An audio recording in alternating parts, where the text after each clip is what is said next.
Hello, and welcome to another episode of For the Love of Sports. My name is Michael Rasile. This is a show where we get to talk about sports, we get to talk about business, we get to talk about everything in between, wherever you're watching, however you're listening. 5-star review. Please like and subscribe. Whatever you need to do. We all know what I'm going to ask you to do, so just do it. Make my life easier, make everybody's life easier. The most important part today, though, my incredible guest, I have Partha Unnava. He's the founder and CEO of Lasso. Partha, how you doing today, man? I'm good, man. Thanks for having me, Michael. Pleasure is all mine, dude. Not often. What does that make me? I guess I'm one degree away from Obama now. That's kind of cool, right? Doesn't happen every day. I guess so. I mean, I wonder if it does happen every day and we just don't know. That's a great point. Oh, I like that. Open it up early. All right. Well, this is going to be a very fun conversation. We're going to get to talk about Lasso one more time. Appreciate the socks. I said it before. I want to say it on there. Make sure those socks are absolutely incredible. We're going to get to talk about those a little bit. Talk about you, what you've done, what you've built, how you've done it. But Partha, more importantly, the number one question I have for everybody on the For the Love of Sports podcast is, why do you love sports so much? Oh, man. I think it's this combination of being able to push yourself mentally to a different place that you didn't know you could get to. And, I think there's two types of sports. There's the kind where you compete against yourself, the kind where you compete against others. I've always been really, really passionate about the kind where you have a group of people and you have to get everybody on the same page, then be better than another group of people at something. It just creates this flow, this place you all get to collectively where everybody knows where the other person is going to be, what they're thinking. And I think anytime you can get to that level of connection with people where it's not verbal, it's not, it's not directed, it's just intuitive. It's just a very, very special mindset to enter. And I just can only count very few times in my life that I've had the privilege to be there. So for me, that's like the ultimate high. That is a pretty incredible place to be. And not only does that apply to sports, I mean, come on, this is a sports business show that obviously applies to business as well. Understanding the teammates around you, the people that you put around yourself, that you surround yourself with, give you that opportunity to reach that height, to reach that high, as you said. It's another level. It's definitely something that I think we all should be chasing if we're not. And yeah, once you get there, man, it's pretty incredible. So kudos, 100%. congratulations. Thanks, man. Thanks. Well deserved. So you've done this entrepreneur thing a couple times now. I also forgot 30 under 30, right? Forbes Yeah. 30 under 30. Sorry, Yeah. I didn't mention that at the top. Kind of a throwaway. My apologies there, but also very incredible what you're doing. So yeah, you've done this business thing a couple times. So your first business, Better Walk. hmm So I had something to do with crutches. Talk to me a little bit about the first business and I guess why you wanted to get into entrepreneurship in general. Yeah, I was in college at the time, and I was playing basketball at home with some friends. I broke my ankle playing, and came down on someone's foot on a rebound, rolled it on someone's driveway, and spent 6 weeks on crutches, and just hated the experience. And kind of my general mentality is, if something in society is not functional, then I feel like anybody can change it. That's what it's there for. We don't have to choose to live in the same reality tomorrow that we live in today. And so I wanted to create a new type of crutch that doesn't hurt your underarms, which is one of the biggest issues I had. And when I kind of went around the market, I realized that there were consequences for the amount of pressure we put on our underarms here in the States on the crutches. And when you look at Europe, they actually use the forearm crutches for the same type of injury that I had. And so, they're a lot more forward on it, but the reason is because they're not so obese and overweight. So they don't need to have this more rigid support structure, which is the standard here. So I created a crutch that was kind of like a hybrid. It still allowed you to stabilize off of your body, but it distributed the weight a lot better and didn't put any force into your underarms. And it was the first product I had made. From a medical standpoint, it worked really, really well. My gap in understanding at that point, I was in college. I dropped out of college and actually raised money from a couple venture capital funds for this. And the gap in terms of the understanding was not seeing where the market was shifting to in that specific sector of healthcare. So crutches are part of this category with a whole bunch of things that we use to help our bodies move better. And these are products anywhere from crutches, walkers, and wheelchairs all the way to braces, athletic taping, etc. That whole category was losing insurance coverage rapidly. And so there was no incentive for innovation. There was no incentive for anybody to bring a new technology to the market. And there were very few decision makers that controlled what products were actually getting into hospitals. So it was only three or four, major distributors, and by effect, three or four executives that you would have to have really back you to make some change happen. And so that was like my first introduction to the fact that you can have a really, really great product, a better mousetrap, if you will. But if the players involved in deciding how something plays out are not bought in, or if the trend in the industry is moving in a direction where it's just not supporting financially the interest from an investor perspective to back companies creating change in that space, unfortunately, change doesn't really happen in that space. And it's a tough pill to swallow in this country, but that's kind of how capitalism works, is that it's dictated by the will of, a few people who are moving a lot of the financial assets. And as a young kid, I mean, you have this great idea. Multiple people say, here's a bunch of money. We think you have a great idea. And as you said, essentially there's 3 or 4 people that, even if they think you have an idea, there's no incentive for them to do anything different. How frustrating was that, from especially at a young age? Right now you're a little bit of an older dude. You probably have some wisdom, some experience. Back then that must have been, just, you said tough pill to swallow. I'm sure it was a little more difficult than that. Yeah, it was definitely challenging. I mean, that's where I think the passion for sports that we both have plays in, is that when you have a setback, it's not like, oh, I'm gonna quit, but it's, how can I stick it to these guys, right? Like that's what fires you up. You want to come back and compete again, and create that change. And so I had this moment where I was working on this crutch. I had a lot of the users, the actual users of the product, love it, and I had seen that I could make a product that really was the best in its category. And so I looked at that whole space and I said, well, what if instead of selling to hospitals, I just found something I could sell to patients and maybe create a new technology? And actually in that moment is when I started Lasso. And the idea was, instead of solving a problem after we get hurt, what if I can change the clothing that we wear on a day-to-day basis so I can prevent any sort of future injury? And when you do get injured and you have to recover, what if that clothing could actually be already treating your body and training it to, get back to healthy? And so Lasso started really as a way to look at a technology like taping, which most studies show wears off within 30 minutes. It uses glue on your skin to provide the benefits that it does. I said, well, I can use yarns in a skin-tight compression garment to give you the same replication of feel, just through different textures of knit, different, compression amounts in different regions of the garment. I can replicate that. So if I can replicate that and deliver the same benefits, then it won't wear off over time. It's machine washable. You can wear it every day. And I can build a brand here in Lasso that, you make one choice as a consumer, that you're going to make, your socks, like, which is our first product. Instead of wearing a Nike sock, you can wear a Lasso sock, and your Lasso sock's actually, giving back to you from a health and wellness standpoint. And that's, medically backed and thought through to the same degree that they think through athletic taping. I think that is absolutely fantastic. I am a very proactive rather than reactive type of person. So I appreciate that you also think in that sense, because I think, you're talking about it.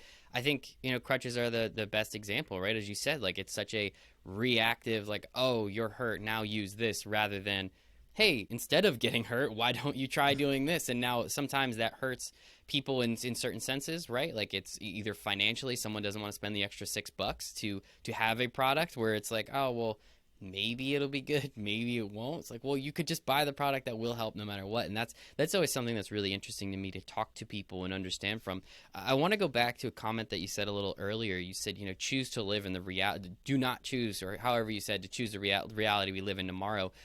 Is that kind of, is that the way you look at everything? Is that kind of the way where you're like, hey, like, it doesn't matter what today is, we can do whatever we want tomorrow? And that's kind of where this idea of, hey, why don't we help people? Why don't we change this business? Unfortunately, this, Better Walk didn't work.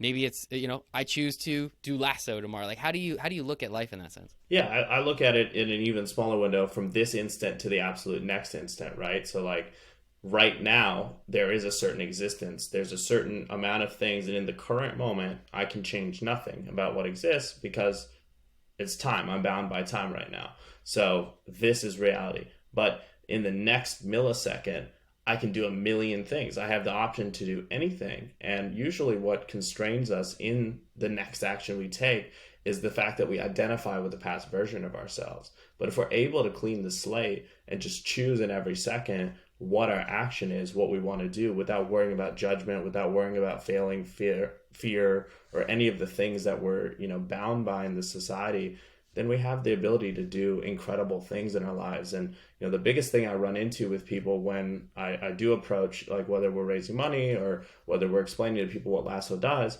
is that they're still trained to think, well, there's socks and then there's medical equipment and there's clothing and then there's like things I use when I'm injured.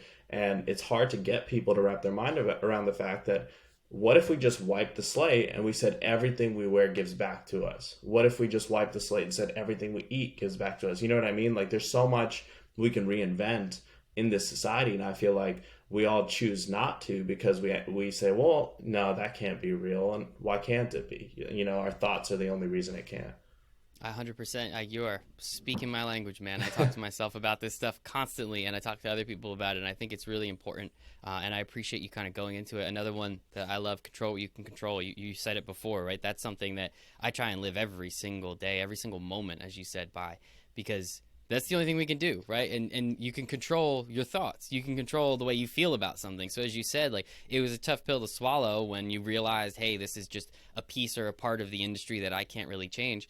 Okay, I'm not going to identify with my past self. I'm going to say, what can I do? I can control, hey, rather than trying to sell to 4 people, I can try to sell to the entire world and give people something that could be proactive rather than reactive and help them, as you said, give back to them. Man, I love this. Good stuff, Partha. Yeah, 100%, man. I appreciate it, dude. Love it, dude. So I guess socks aren't like really like, you didn't get into this because of socks. You got into this because of helping people, right? Or the big picture you just love socks too. Well, is there nothing wrong with socks? Socks are great. For me, it's about musculoskeletal health. So in this country, 50% of adults every year have a musculoskeletal injury. And that's absurd to me. And we're in a society where we sit down all day. We're very sedentary. What type of injury is that? Like, musculoskeletal is literally anything with your bones or muscles. So it'll be an ankle roll. It'll be back soreness. It'll be neck tightness. It'll be waking up. It's only 50%. I find that number. That number's got to be 50% way higher, right? Go into the doctor for it. Oh, okay. Yeah, yeah. So there's this huge market for this, and the way we approach our physical health is we get hurt, we go to therapy or PT or whatever. Most people don't do it properly. And if you do it properly, they kick you out before you're done because insurance doesn't cover getting you to 100%, only to the amount where you can do physical labor again. And then they're like, okay, we'll see you in 6 months when you get re-injured. And that's how our healthcare system works. And my view is just that's so broken, it's so backward, and that's not how it should be. And when you look at the actual physical ailments that we deal with, they all come from lack of muscle activation. So one of the major learnings I had after I broke my ankle playing basketball, I rehabbed it, and I then set the challenge I wanted to dunk a basketball. And so I learned about my ligaments and tendons. I saw essentially if you look at the body top down, each major muscle group is it's like a bunch of rods connected by really small chains. That's what's happening in your joints. So if you pull it, the rod's not going to break, the chain's going to break, right? So the chain links or the joints, that's what you need to strengthen if you want to deliver more force through the whole system. And that's what I did. I strengthened my joints, I strengthened my ligaments, I strengthened my tendons, and I did it by standing on Bosu balls upside down, throwing a medicine ball against the wall, all sorts of stuff like that. And when you find the difference in how your body performs, you realize you added probably the smallest amount of muscle possible to your body and the smallest muscle group possible. But the difference for me was I added 10 inches to my vertical in 10 weeks and I dunked a basketball. And so it was just this mind-blowing evolution of what the body is capable of when you really break it down and understand how force flows through the body when we move. And when you put on a product like Lasso socks, what that's doing is that it's activating all of those ligaments and tendons. And so when you activate these things every single day, that's the key to longevity in terms of physical health. What we do when we sit down is our bodies fall asleep. When we wear insoles, the bottoms of our feet fall asleep. That's why we have so much plantar fasciitis today. Shoes, they train our feet to fall asleep. That again, why we have so much plantar fasciitis, shin splints, all these foot and ankle conditions. It's because we've taken a very, very powerful part of our body in our feet, and we've said, all right, I'm not going to use you essentially forever until I get hurt. And so with your product, the socks specifically, because that's what you guys sent me, and they're absolutely incredible. Super comfortable. My favorite part's the little part on the end. I wear the lower ones. Yeah. That guy that bets up against the shoe, I appreciate that a lot. Yeah. So using, just wearing these, will prevent something like this. Wearing Correct. these will actually activate these things that have been, as you said, have been falling asleep for years on us. Correct. And it's pretty nuts the way it works. It's super simple, but the way the brain activates muscles is it works essentially off of ones and zero patterns on the skin. So when you apply pressure here but not here, the brain turns on the whole region because it says, hey, I sense that something's different between these two regions, so I'm just going to pay attention to it. And that's all you need to get the brain to turn on its awareness of all those muscles. And so our sock just stimulates that natural mechanism. And as a result, your medial arch is raised. The way that force is put through your foot, you can actually put more force through the bottom of your foot than with a regular sock because of that raised medial arch. We improve functional pronation. There's improved ankle stability as a result of all these activations. And the reviews are nuts. Like people can go, people are like, I haven't walked before, now I'm walking again. I couldn't run without pain. Now I just ran 6 miles without pain, and the difference in what your body can do just by training it to operate the right way is really a miracle at times. And that's really the message that we're trying to get out there with Lasso, is that it really is that simple. Just wear the products that are designed to treat your body the way it's meant to be treated, to help your brain and your muscles really build a strong connection. Because in our society today, we're not doing what our ancestors did. We don't walk everywhere the way we did, and we're not walking barefoot. We're not doing all of the different activities necessary that kept our bodies in really great shape. So we have to go a little bit above and beyond, and that's the benefit of having technologies in our life. So you bring up the positives of some technologies and the negatives in this. I want to talk about the positives specifically with your product. How do you even find these things out? How do you, what does that testing look like? What do those patents look like, right? Like Yeah. how hard or fun or interesting was this initial piece to say, hey, I think we got something here? Yeah. This is actually a very, very simple concept. So taping has been very, very well documented, and the science around it is very proven. And so with our sock, what we were doing was essentially taking a lot of that science and changing the delivery mechanism. The way I think about that is like, you had your flip phones, then you got to a smartphone, right? You got to the iPhone finally. You had, the earlier electric cars, then you had a Tesla. And the thing that makes these products stand out is that they have a seamless user experience. They feel like what the product was meant to feel. And that's a very hard thing to explain, but anybody who's used an iPhone can tell you this is how a phone was meant to be. I don't know why, but that I just know. And when you put on a pair of the socks, it's you can go through all the layers of breaking down the science and what it's doing for your body, but at the end of the day, you put it on and that feels good. My feet feel better. And if we do this thing called the one sock challenge. If you wear one on your foot, regular sock on your foot, you feel a difference at the end of the day. And now you take the 10,000 steps you might take every day, multiply that by 365 days, multiply that by all the years in your life, and then you're thinking, okay, well, when I'm 65, I'm actually going to be able to play with my grandkids. You know what I mean? Like that's the kind of impact that you can make just with these simple things. So when it comes to the actual creation of the technology, it was not a complex process, because it was more looking at taping and saying, instead of using glue on your skin, we can just use a skin tight garment, and it's easier. The science was already there. All the understanding was already there. Just the market incentives I described earlier of essentially the product leaving the hospital and going consumer. So now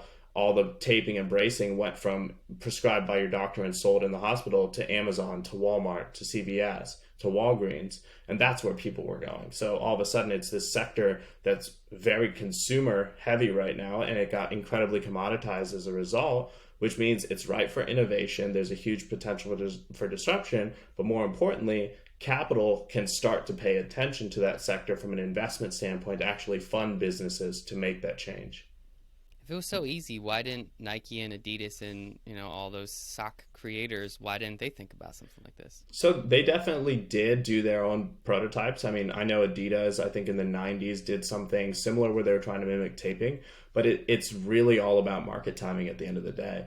Where we're unique is that our patents actually cover using compression to do joint support through a garment. So it's a kind of a very broad concept, and so we have a lot of room there to play and innovate. A lot of the products in the earlier days never really got out of the R&D phase. They might have got to one or two of the top trainers who were being used to test and evaluate products, but there wasn't an understanding of our bodies. We didn't have a health conscious society. We were still, eating Big Macs back then, drinking Coke every day, right? So in today's day and age, with the health and wellness awareness that we've developed in this country, people are starting to realize that their daily decisions add up. And so there is now a recognition that a simple change in one product or another can add to lasting impact. And I think we saw a part of that with the mattress industry boom. We saw people start to take into consideration the quality of their sleep. And compression up until now has been all about recovery. It's been about circulation. When you're traveling, when you're pregnant, if you have a health condition, we're kind of taking it to the next step, which is training your body to operate properly, which, I will admit is a challenging thing to get people to understand. But it's part of the burden of being an innovator, is that if you're the first one to do something and to really do it, you got to explain it to people. Yeah, and that's why I appreciate you coming on the show. Yeah, it's awesome, and this is why I love having the show, because I get to talk to cool people who are doing just like crazy shit out there. And this, while as you explained, it's not that difficult, it's not that intense. It's a very simplified process. You're still one of the first to do it, man. So I think it's just super cool to kind of see how your brain works and some of the things that you're doing from a business, but also we kind of went into the personal side a little bit too, which I really appreciate. And so I'm kind of curious, like, how do you, as you said, the R&D phase, we get to a couple of those trainers. They liked it, they didn't, whatever, and it kind of fell off. That was the 90s. Things were different.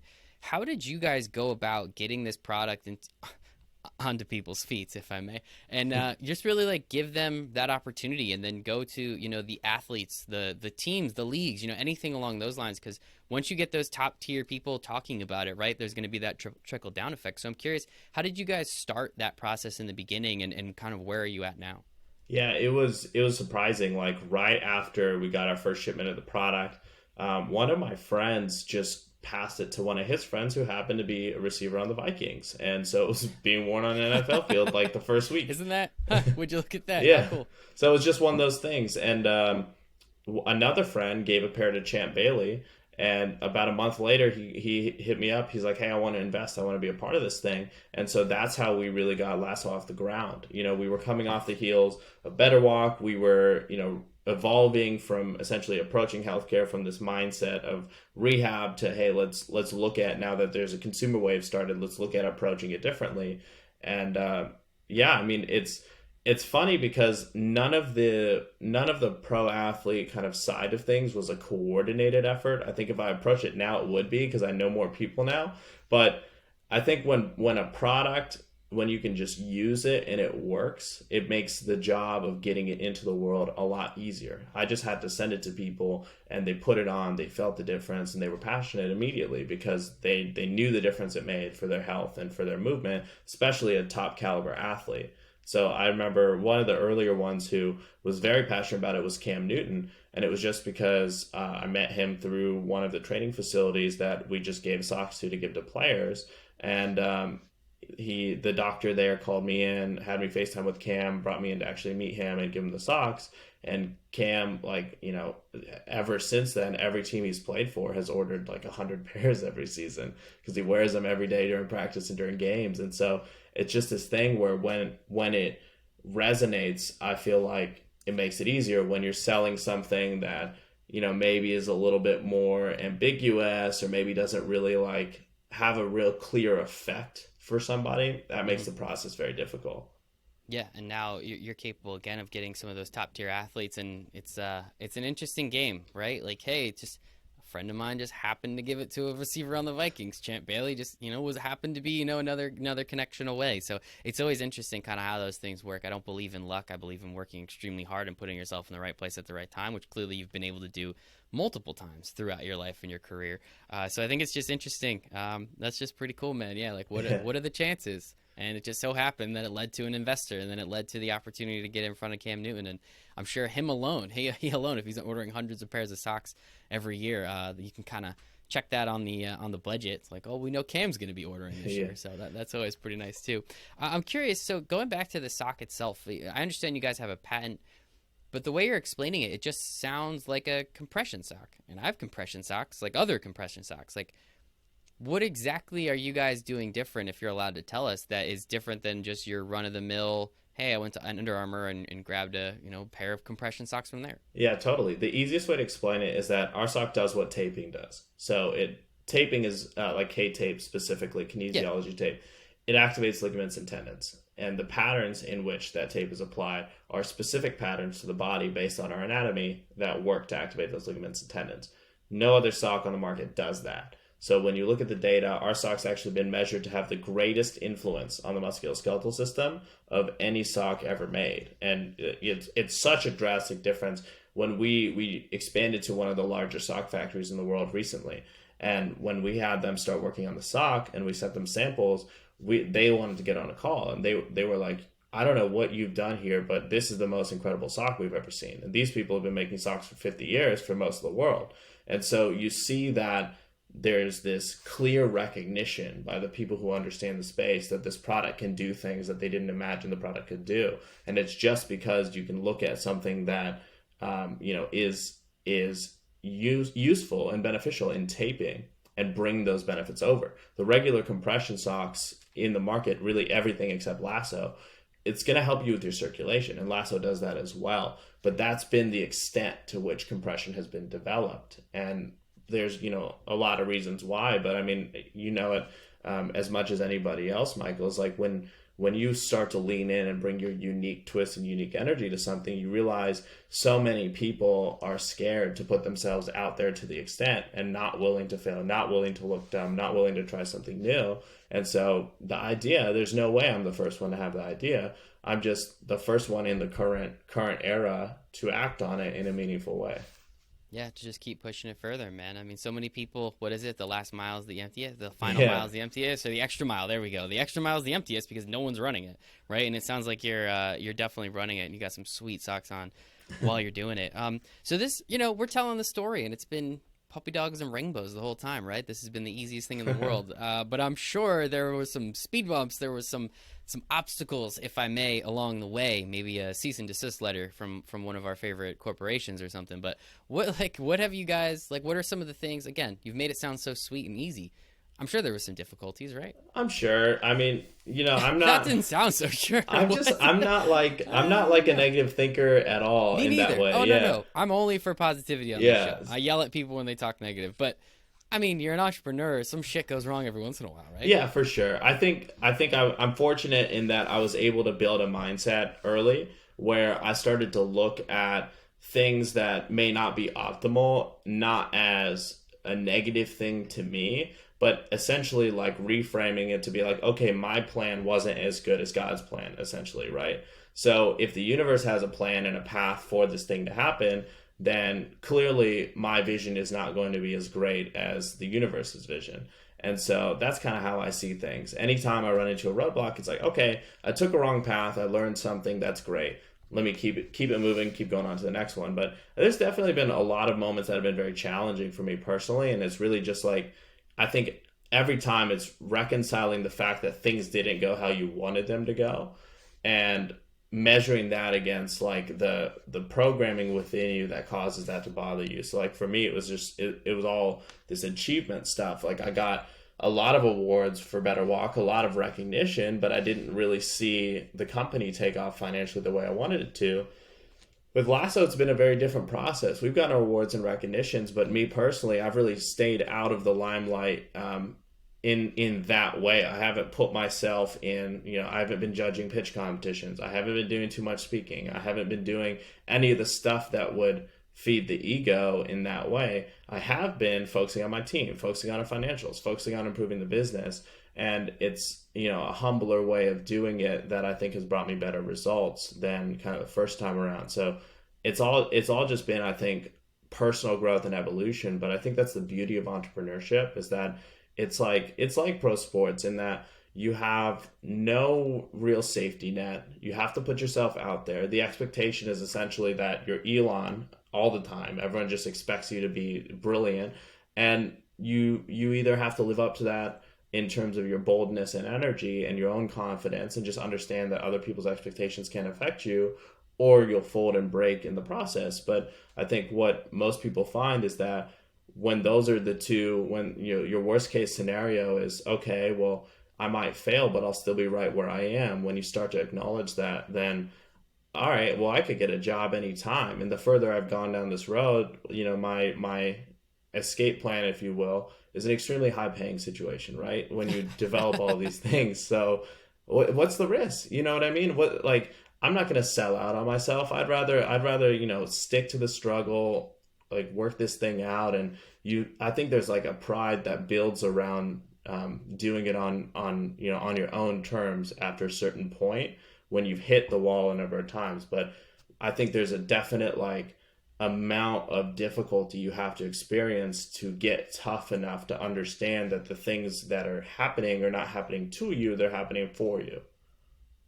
Dude, I heard some David Meltzer in there. I heard some Obstacles Away, which is an incredible book. A little 4 Hour Work Week by Tim Ferriss in there. Like, sincerely, I 100% subscribe to everything that you're saying and all the ways that you're saying, and I think it's awesome from a personal standpoint. From a professional standpoint, I think it's awesome that you're kind of willing to release yourself to something like this and say, hey, like, this is what my vision is, but clearly if this roadblock is, you can't overcome it. The obstacle is the way. Like, there's something through there, there's something behind there, or there's something on a different path that, hey, the universe said, maybe you should go that way. And, I think that's a pretty cool way of looking at it. And you also said you don't do too much speaking anymore, but you're on here. So I want to say thank you for that. Appreciate Yeah, for you coming sure. on, dude. That's fantastic. I love, and I'm very grateful to be here. I love any opportunity I can to just let people know what we're doing at Lasso, because I just genuinely think it's important for everybody from a health standpoint to understand what we're doing and why we're doing it. I'd say this. Keep going. I say this to my team like literally every week, but I'm always saying, if I wanted to make money, I would not be doing this. So there's a lot of ways to make money in this world. I could be in crypto doing, making monkey pictures right now, but I'm not. I'm building this because I think it matters. I think it's really important for society, and I also think it's part of what I'm here for. And I think when you have that conviction in what you're chasing, it just makes the whole process a lot easier to trust in the path that you're on. I love it, man. Does it frustrate the hell out of you sometimes? Just people in general, like not understanding, not understanding the product, right? That's a silly way of saying it, but just not caring, I guess, is an easier way. Like, you should know that, yeah, these are all the problems that we have in life. You sit at your desk for 8 hours a day. You get up 3 times during your Netflix show, one time to get a glass of water, probably a Coca-Cola, and one time to go pee, and the other time to go to bed. Like, you have to do stuff. Like, does something that comes so easy to you, how do you then be okay and accept that, hey, it's not going to come as easy to everyone else, but you're still going to push and say, hey, I really though, I think you should check out these socks or this company because we're doing some great things. Yeah, I think I did get frustrated at first, especially because it's easy to look over the fence and see, your friend with the tech company raised 10 times the money you raise with, 1/10 the traction. You know what I mean? It is what it is. I do not know what that means, but so I'm sure it's nice though. If you look at like the crypto world, for example, right? You put together an idea. You can take an idea on a piece of paper, nothing built, and raise 10 million, $20 million. Where, for me, it's a struggle to get somebody to write I think we raised about $3.5–4 million since inception over like 5 years for this company. That's essentially bootstrapped for a business like this. And you look at somebody doing, it's this influencer doing, another take on athleisure, and they just raised $20 million. Like, you look at that and you're like, what is going on? What are society's values right now? Like, nobody wants to play into this bigger picture, but then you start to realize that it's not really that people are saying no to you. It's just that maybe they haven't come around to understand the bigger picture. And so I always like to take ownership of those situations. Like, maybe I could express it better. Maybe I'm not being bold enough or charismatic enough and really, spelling out the vision for people. Just like take it as a personal challenge to see if I can do more in terms of how I communicate it. And, to be frank, on that front, like, what I learned about myself over the last couple of years is that for me, it was very scary to come out and to boldly say, hey, everything you're wearing in sporting goods or all this stuff, it's actually hurting you, right? Like, that's a bold claim, and it's not popular to go up to someone and say, hey, those Nike basketball shoes are not very good. Those insoles you're wearing are not very good. I had an investor who he's like an avid potential investor, an avid insole guy, and to tell him like, hey, your insoles are actually hurting your feet. They're causing you issues, and they're going to cause more issues down the line. And he was really upset. Just didn't even want to talk to me anymore because he didn't buy it. And it is what it is. But I can only be as great as I let myself be. And then if people are going to kind of go the other way, to me, it's just like, I can't take that personally. That's their own stuff they're dealing with, getting in the way of hearing information that they don't want to hear. And again, like, they don't have to believe me either. Like, if I'm right or if I'm wrong, it doesn't really matter as long as they take the information, they use it however they want to. But I have to be bold enough to, really be honest about what we're doing and what else is on the market and how there isn't anything like what we're doing and why there isn't anything like what we're doing in the market. Yeah, I mean, if all these statements sound true, as you said, you have the stats, you have the facts, the figures, which is interesting. People like those until they go against their narrative, and that guy doesn't call you back. So whoever that guy is, joke's on him. But it's always interesting that, like, you're capable, like, I mean, right? You have to kind of play that fine line. Maybe it is the influencer that you need to be a potential investor in the company, to have people just be like, oh, we see this, right? Like, hey, you went and spoke with President Obama. That wasn't good enough. You're number one in Mental Health Magazine. That wasn't good enough. You need some stupid TikTok star. No offense to TikTok stars.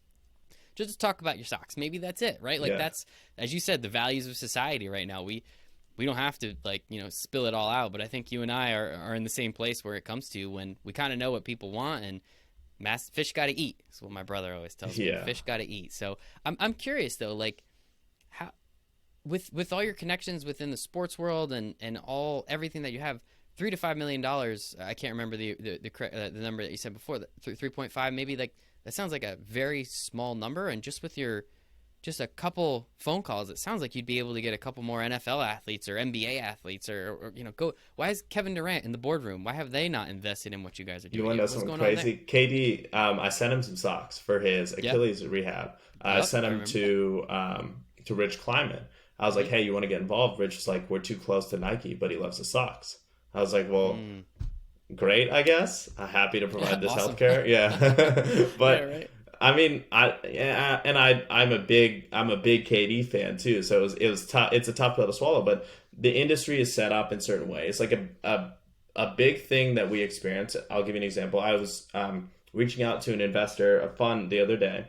Their main backer founded and was on the board of a well-known athleisure brand. I'll just leave it at that. And they responded and said, this is a direct quote, that they can't get excited enough about the category and about the play. And I'm sitting here like, so you can get excited about going to the same factory in China, putting a different label on the same garment, selling it in the same market, but you can't get excited about genuinely impacting over 50%, really 100% of people in the world and making a meaningful dent on our physical health. And to me, that's the reality of society is people want the thing that they can flex on at their dinner party. That's the trap of the wealthy and the influential, is that all they care about is what the other people think in their circle. And so, Lasso just hasn't been that sexy play for them, even though the brand is sexy, the community is sexy, the influencers, you know what I mean? Like there's a really great like energy to it. And I think back to like the early stages of Apple or Tesla, anytime you're bringing a new concept into the world, there always is an extended period into the beginning of the venture where people are not bought in. It's not cool till it's cool. Then once it's cool, it can be really, really cool because there's nothing else like it. And so that's what I always remember is it might be slower right now, but that just means that the upside is much larger. 100%. And you know what? You know what's going to be fun at all those dinner parties when all these investors are like, you know what I passed on? I literally had the email from the founder of Lasso. Oh, look, I can find it right now, and they bring it up. Yeah. And that's going to be their flex at a dinner party one day. That's going to be the flex for a lot of people. And that, to me, that's the crazy part, Michael, is that people do flex on what they were reaching out to me to invest. It's like, but you didn't. Yep. but it's cool. He reached out to me, Yeah. right? And then, 10, 15 years later, it's everyone, right? Everyone knew somebody who was like, my dad had the opportunity to buy Google at like 6 cents a share. And, if you just gave him $10,000, it's always that kind of story to tell, which is always a funny one. But hopefully Yeah. you can put those people in their place one day, man. I think that's important. And one thing that comes with this, just a couple more topics I want to hit on Yeah. before I let you go, man. The community aspect, right? You have a podcast, so obviously we're on a podcast, so you have to talk about your podcast at some point. But the community aspect of something like this, especially in sports, where people can really get around, right? Gymshark, people just for whatever reason, and they are just about it, right? Like Nike, even those people that are just about mass-produced goods. Like, all right, teach his own, that's fine. Like, what's that community like? What's it like building that community, more importantly, and just getting to see and talk to and hear from these people on a daily basis, or how often you do it, just to really get that feel, that boots on the ground, like this is what these people are going through. This is why I'm doing what I'm doing. Yeah, it's pretty sick, to be honest. It's like one of the coolest things ever, because what you realize is that everybody that uses your product, especially if it's a product that helps people, they're all like infinitely cooler in terms of the stories and the things that they do. So like one of the events we did recently, we sponsored or put together this race with this CrossFit gym from Santa Monica to Palm Springs. It's like a 120-mile race, 6-person teams, no rules, start here, end there, take whatever route you want. And I think there were like 120 people or some crazy amount running in this race. And just to see the amount of passion and excitement, and we have big presences in sports like tennis, pickleball, football, basketball, to go and see the kids repping it, the parents repping it, people coming up to you and be like, yo, I love my socks, check this out, it's my favorite color.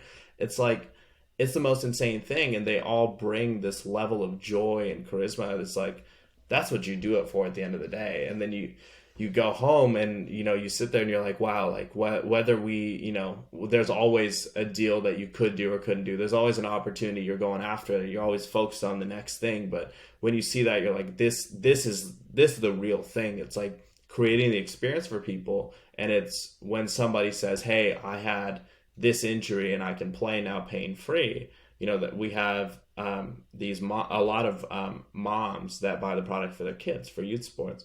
And a lot of the reviews we get back are like, my son rolled his ankle every other game and those stopped completely once he started wearing Lasso, or my daughter in volleyball, or whatever it might be.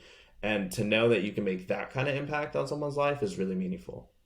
That's awesome, man. Yeah, I mean, that's why you're doing it, and you found an opportunity and a way to do that, and you're just going all in. Yeah. And like, what else could someone ask for? Like, that's awesome. It's so awesome. I can't really, there's not much more I could say to that. I guess how do you cultivate that community? I think it's just like you show up, like you actually have to enjoy doing what you do. So that's easy for you. Yeah, I mean, I like sports, so I like to go to tournaments. I like to go to events. I like to play things with people. If there's a trainer, I will train with that trainer. I love that. I wanna go up against anybody and anything. It's a basketball player, football player. Like I actually remember when I first started working with Champ. I used to go toss a football with him a couple times, and it was just like, cool, like, Champ, teach me how to throw this. You know what I mean? Like, that's sick to me. Like, there's iconic really moments awesome. that happen, and you're just like, holy cow. Like, Bone Collector is one of our guys that we work with a lot. We have a line with him, and he is a street ball legend, right? And I always am just like, whenever I'm with him, like, hey, can we play one-on-one? And he always takes it between my legs, does all that stuff, but it's just a pleasure to be a part of that experience and to see the mastery of ball handling up close, and to see how challenging it is and how he's able to just assess the way your weight is shifting at such a rapid pace and move you around like that. So I think for me, like, as a kid who grew up obsessed with sports, obsessed with performance, it's like a dream to be able to meet the best of the best in all the different categories and just try my hand against them and, get embarrassed most of the time, but sometimes perform a little better than I thought, Dude, I would love to be embarrassed by Bone Collector. Yeah. Like that sounds like a dream in itself. Like, that is absolutely awesome.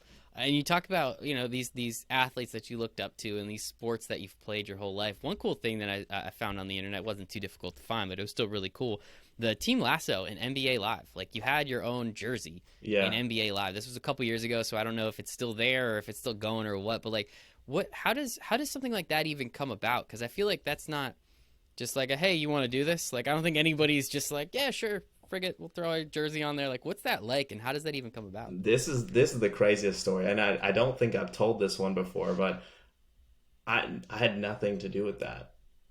The game came out and our jersey was in it. Oh shit! That's it. Did That's you reach it. out to the guy and be like, hey man, like I thanks? had Like no idea. Bone Collector was in the game as a character okay, you could play. And I guess he must have worn it to the shoot or something. And so they just made it. that's some awesome free marketing right there. Yeah. That's like I always talk to people about like the difference between like paying to create culture and participating in culture. And that was one of those moments where it felt like, okay, we're doing this the right way because we are a part of basketball culture in that way that we got picked up into the game. We're not a brand trying to invade our way and buy everybody, but we're trying to actually be a part of this community. And you're doing it in a great way, man. I think it's awesome. Thanks. What's next?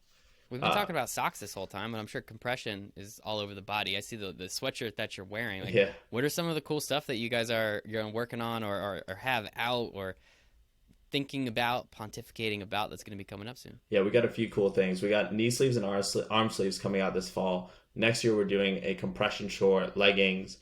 And then after that, we're going to do some compression shirts.